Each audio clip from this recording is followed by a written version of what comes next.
Hey guys, I'm Kyle from Hearns Hobbies and got BJ here. Yep, I'm BJ. And yeah, today we're looking at the narrow gauge HOE or 009 range of locomotives and rolling stock that we carry. So starting off here, we've got a couple of little layouts running and then just, yeah, a nice range of the different products that are available for this scale. So BJ here's wanting to get right into this and know what's going on with it all, so yeah. Well, you know, I'm pretty much a kits guy and radio control. But the other day I did one of these daily Hearns with the TGW mini set. So it really intrigues me how you get such a scene moving in a small space. So this is what's interested me in this range. But I don't really understand the concept of how it sort of came about, and I really want to do a little layout, like a little tabletop portable layout. So yeah, so with the scale, so scale's like it's just HO, isn't it? Yeah. So the scale is HO or 1 to 87, but it runs on N scale track. So that represents what's known as a narrow gauge. So regarding the narrow gauge.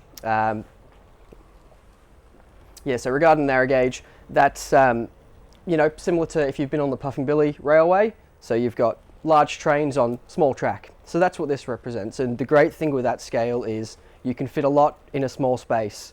So, you know, this is N scale size track here, but you wouldn't fit an N scale train on this size layout because it's simply too small. But the narrow gauge, it fits. So that V line over there, that's a HO, isn't it? Yeah, so this here, to give a size comparison, this is your HO T-class locomotive. Right next to it here, we've got the B-class, which is N-scale. So they're your two common standard gauge scales. And then this guy here, which is your narrow gauge HOE loco, sits roughly in between. So it's this scale, 1 to 87th, but it runs on this size track.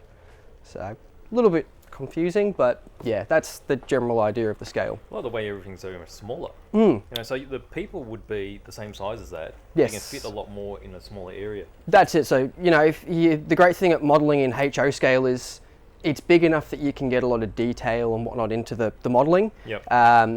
But, you know, with the narrow gauge, you can fit that all in a small space. So you can get all your detail, but you don't need a big space for it.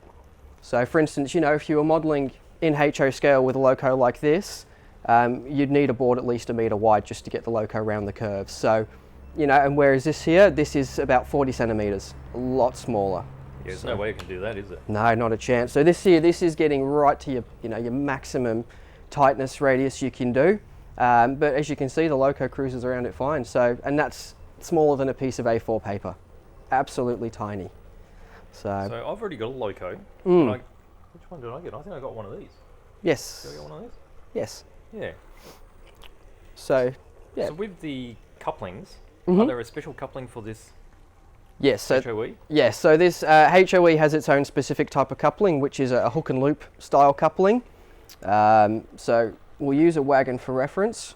So it's got the small hoop, which hooks on, and then it's got the little connection here. So if we have a look here, they simply just connect together. And the great thing with these is you can use mechanical uncoupling. So you can have a small raised part on your track where when the loco goes over, it simply pushes that up and allows for uncoupling. Oh, wow. Which is a really great feature. So you don't need any electronics to do uncoupling, and you can, yeah, do it very easily.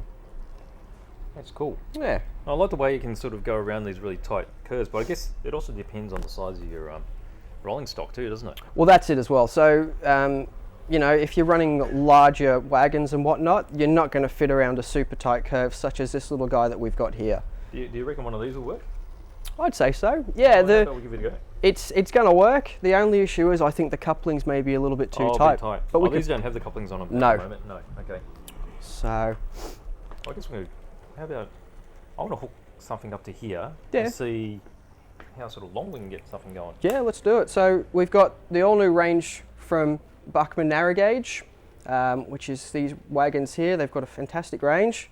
We've got the box cars here, which have got the sliding doors. Oh, that's cool. Yeah, we'll have to have one of those here. Including full interior. So we'll chuck that little guy on the layout. Yeah, let's wake him on. So it's always fiddly getting on the rails. Cool. So that simply couples up. Yep, he's on. All right. We've got the ALR, which is the Ashover Light Railway. These are great because these come with the load, which is removable. So they come in the box with the load already. Well, the load looks really natural too. It does, yeah, they do them really nicely. And the great thing is, usually with removable loads, you can see a bit of a gap, but they've done them really well. So they fit in there beautifully. Wow. So, yeah, it's a great little feature that they're offering now in some of their wagons. So we'll chuck that guy on there.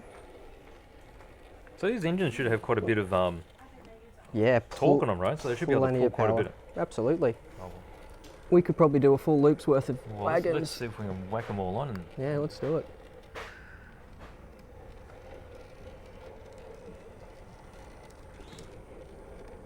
That's way.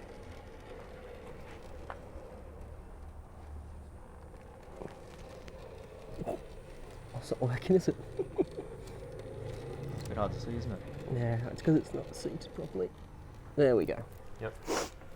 All right, yeah, let's chuck a few more on. So there's a great range of wagons. So there's two different types of wagons. You've got your box wagons and your open wagons, and within those, there's a really good range of different liveries. They offer weathered options as well, so you can see it looks a bit dirty. Just adds to the realism because this stuff was never really clean once it hit service. I like these little fellas here too. Yeah. Who makes these ones? So they're from Buckman Narrow Gauge. Right. Pico also offer a range of these. So these are your slate wagons. Yep. Narrow gauge railways are very commonly known in Wales for working on the slate mines. Right. So that's something that you see modelled a fair bit in this scale. And yeah, it's great because now we've got brands that are catering to those kinds of things and offering those products. These little tanks are pretty cool too. Yeah, so they're a mini trains product. Mini trains. Yeah, so we've got a range of a bit of Pico, a bit of Buckman narrow gauge, and a bit of mini trains here. So the two locomotives we've got running are both mini trains. So this is a little G-Minder diesel, and this is the 262 War Department Baldwin. So World War I locomotive, and yeah, they're fantastic. There was a lot of them about. You see them all around the world, so those locos can work on almost anything. The couplings are pretty easy, aren't they? Yeah, so they simply just push together. So as with any coupling, a little bit of trouble putting them together on a curve sometimes, but on straights they couple together beautifully. So I'll chuck a few more on there. But the other thing is, yeah, these locos have got a lot of pulling power, so you can run pretty big trains and not be too worried.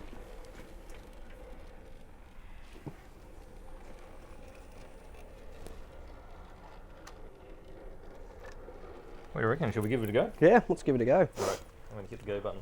Do it. Oh, look at that.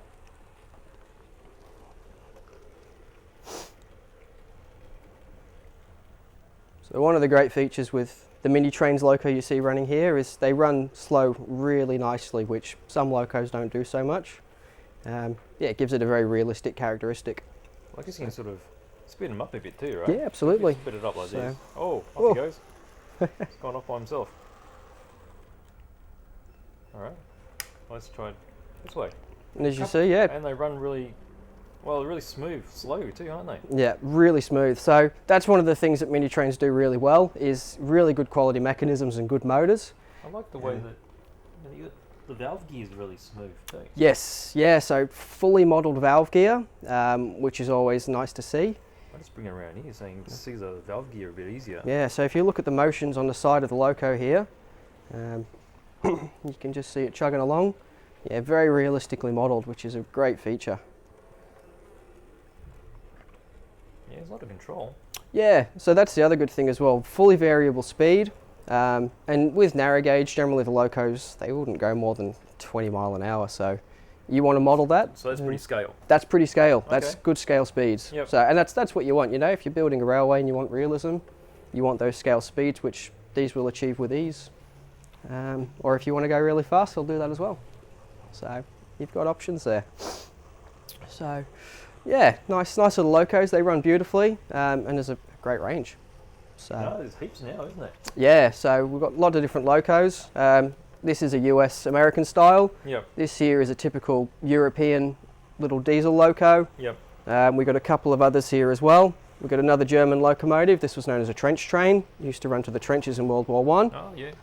More of your American kind of Wild West style locos here with these two. Yeah, they've got those big funnels on them. Yeah, so you got your big chimneys on them there. Yep. Very just typical American styling. Yep. This little guy here is another little European type diesel locomotive.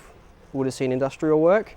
And then this guy here, bit of a freelance one here, but yeah, very unique little loco, and it has got the little headlight on the top there as well. I like how it's got that open section there. Yeah, so that was a little, you know, would have done the works trains, things like that. Yep.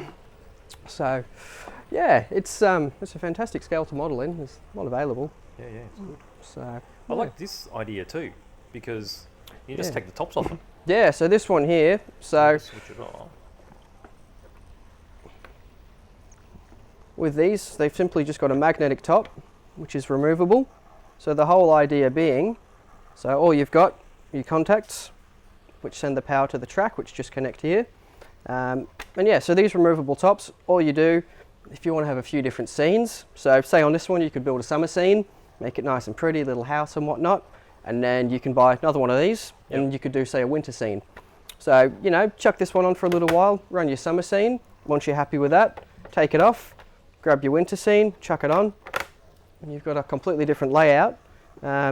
Relatively easy, and once you've got the power base, that's the main thing. So yeah, it's a good way to change it up. It's great for diorama builders that want a bit of motion, because yeah, in this smaller space, you know, you've got a bit of movement, but you've also got a lot of detail that you can incorporate into the model as well. Yeah, it's good. It just sits on a shelf, I guess. Yeah, You just switch sits it on the whenever you shelf, want. just runs off basic USB power. You can also use one of your little USB charge packs that you charge your phone from. There's room underneath for one of those to live as well, so you could have it completely portable, and you don't need any external power. I've seen some of these, you know, you build a mountain in the middle, or you got a little village, Yeah, it's endless. and then you put a little garden around here. Yep. Yeah, you can build anything you want on them. There's it's a huge thing in Japan. There's, you know, not much space there, so adapted a lot to the smaller scale stuff, and that's where this really shines through. And you know, here in Melbourne as well, it's getting similar. Everyone's running out of space. Oh yeah. And I get a lot of people coming in here going, I want a railway, but I can't, you know, I haven't got room for it. Well, you got no excuses here. You can build this, you can keep it in the cupboard, can't go wrong. So, and that's the other thing, even this size, you know, a lot of people build the layouts on coffee table size, which anyone can fit. You can lean it up in the wardrobe when you're done. But yeah, you can fit it in anywhere, so there's not, space is an excuse with this scale, which is good. I want to make a layout that's going to be about this sort of size. Yeah, well, this is just a basic oval. Yep. Well, sorry, basic circle. Yep. That we've purely done for the shop display here. Yep. But there's a lot more you could do if you just went a little bit wider, so you could Yep. have room for a straight. You could chuck some points in there. Yep. Make it a bit more interesting, so you've got some running capabilities and different things you can do. It's going to have a trestle bridge. And Yeah, it's going that's to have it. everything on it. It's going to have a little station on the top of the mountain. Yeah, and we tested it, and you can go pretty steep as well. Yeah. So you can go up pretty steep gradients. So Yep. you know, you could have multiple levels. Well, I want to do it like, might be about this tall. Yeah, Yeah. 3 levels, go up and down. Yeah, well, that's a great thing with this. You can, it'll fit in. Getting excited. Yeah, it'll be good. So Well, I got the loco, and I got some track. yep, I just got to work out the layout now. yeah, that's it. So Yeah. we'll have to go through designing a layout. Yeah. That'd be good. Go through And doing what all we this do. sort of landscaping. Yeah, I need a bit of help doing that, I think. absolutely. Well, this is all really straightforward. So what we've got here, this is just the hacky grass mats, which we simply glued down. We cut out the section where the track was going to lay, laid the track in there, and then just used some Woodland Scenics fine ballast, which is the grey blend here, to just give a bit of a basic representation. It's not the neatest job, but it does the trick for us. And I guess it doesn't need to be neat, does it? well, Because it's got... no. Well, in real life, it wouldn't have all the sleepers always showing, would it? Well, that's the thing. The thing with narrow gauge in real life was narrow gauge railways were put where they were saving money. Right. So generally the track was pretty bodged together, and Oh, okay. it was all pretty bodgy. So you can get away with messy modelling, and it looks more realistic. So That makes it easier for me. yeah, that's it. Yeah. Okay. So yeah, you don't have to be too pedantic with it. You don't have to get, you know, too detailed, and Yep. it can end up looking really nice in minimal space. So Oh. yeah, speed demon. And this loco's got enough power to pull all these wagons at once if we wanted to as well. So it's a good added feature. And these as well, if you want to go to DCC, run digital, it can be done. So these locos aren't DCC ready, but it can be installed. You're putting on a small Yeah, chip. little chip. I've done a Yep. few myself. You know, you just put the little chips in the cab, Yep. and you get full DCC control, so you can run multiple locomotives. If you're crazy enough, you can put sound speakers in them. I have seen people do that. Oh, really? Actually, Buckman branch line are bringing out, well, they've already brought out some Baldwin locos, which we're going to see more near the end of the year. Oh, yeah. And they've got speakers pre-fitted. Yep. And they've also got ready for a next 18 DCC chip. So plug and play. You've got full sound, pretty much out of the box, ready to go. Wow. So it'll be pretty exciting. Yeah. And there's a lot more coming as well. So we've got a couple of new locos coming next year from Buckman branch line. Cato and Pico have joined forces. Oh, really? They're going to be producing what's known as a double fairley, which is a pretty famous UK loco. Right. So we're going to see those probably not next year, the year after. But yeah, so there's a heap of stuff coming. This scale is really growing. Major manufacturers have jumped on board now, and we're seeing some really cool stuff coming through. Yeah. Oh, good. Yeah. Well, I guess I better get started with what I'm doing. I've got a few projects on, but we all got a few projects. It's not fun unless you got a few on. Well, that's it. Yeah. That's it. Oh, look, really looking forward to this. Yeah. So that really clears up a few things, I reckon. Absolutely. And yeah, look, there's nothing overly difficult about doing it. Yep. Just got to take your time and just make sure you plan properly. So that's something we'll go through in another video is planning your layout, because I get quite a lot of people come through that just jump into it too quick, basically. It's easy to make mistakes, and look, it's part of the learning process is you do make mistakes, but we'll go through a few things that, you know, might just help people eliminate their mistakes. Yep. And just help with the general, you know, getting going with a layout. Because if you've never done this before, it is daunting. You know, it's something new. But yeah, we can definitely assist in making that an easier process. Looking forward to it. Yeah, it'd be good. Yeah. Oh, well, I guess you'll see some of my progress as we go. Yeah, we'll have to do some updates. And at some point as well, we are going to be building a small layout in store here as well, which will go through the progress of that. Not too sure when that's going to be happening, but it will be happening. Cool. So, I'm going to help with that too. Yes, Yeah. we'll jump on board, we'll get everyone on. So All what right. we'll do when we do that, we'll just get everyone in store to do a little bit, and then everyone's had a bit of hands-on, and you can see how easy it is for people even that have never done this before to get into it. We'll even get Patrick on some of it. Yeah. Yeah. Yeah. Cool. That's it. All right, All well, right. yeah, this is the HOE or 009 narrow gauge. We've got a great range in store here. Anything that comes available, we'll definitely get it in store. So yeah, anything narrow gauge related, come see me or come see BJ. Now he's an expert. Hey. And yeah, Oh, okay. throwing you deep end. All right. And yeah, we can definitely help you out. So yeah. Bye. See you later.